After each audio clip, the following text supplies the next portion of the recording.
عمران خان کے میانوالی اور لاہور سے کاغذات نامزدگی مسترد۔ تحریک انصاف کے قائد NA122 اور NA89 سے الیکشن نہیں لڑ سکیں گے۔ عمران خان کے میانوالی اور لاہور سے کاغذات نامزدگی مسترد۔ لاہور، 30 دسمبر 2023۔ پاکستان تحریک انصاف کے سربراہ عمران خان کے میانوالی اور لاہور سے کاغذات نامزدگی مسترد کر دیے گئے۔ تفصیلات کے مطابق لاہور سے قومی اسمبلی کے حلقہ NA122 سے سابق وزیر اعظم عمران خان کے کاغذات نامزدگی مسترد ہو چکے ہیں۔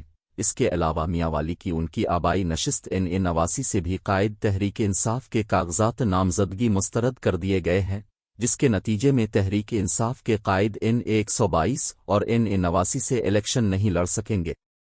بتایا گیا ہے کہ قومی اسمبلی کے حلقہ NA214 تھر پارکر سے vice chairman PTI Shah Mahmood Qureshi اور ان کے بیٹے زین قریشی کے کاغذات نامزدگی بھی مسترد کر دیے گئے ہیں۔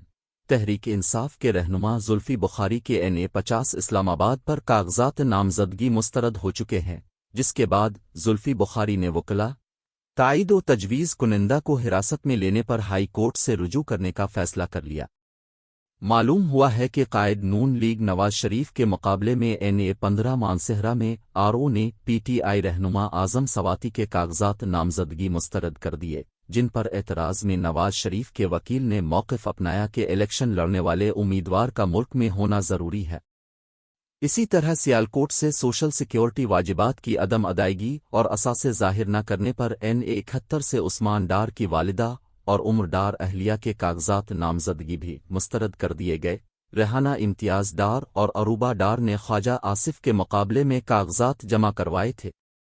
ادھر سندھ میں بدین سے قومی اسمبلی کے حلقہ NA223 سے فہمیدہ مرزا، ذوالفقار مرزا اور حسام مرزا کے کاغذات نامزدگی مسترد کر دیے گئے۔ DRO آفس نے کہا ہے کہ مرزا فیملی نجی بینک کی 21 کروڑ 19 لاکھ روپے کی ناہندہ ہے۔ اسٹیٹ بینک رپورٹ کی روشنی میں کاغذات نامزدگی مسترد کیے جاتے ہیں۔ علاوہ ازیں NA209 سانگھڑ میں GDA کے امیدوار محمد خان جونیجو کے کاغذات تاحیات نااہلی کے باعث مسترد کیے گئے۔ صوبہ خیبر پختونخوا سے صوبائی اسمبلی کی نشست PK26 بونیر پر 3 امیدواروں کے کاغذات نامزدگی مسترد کر دیے گئے، جن میں PTI کے سالار جہان، ANP کے شجاعت علی خان اور شیر رحمان شامل ہیں۔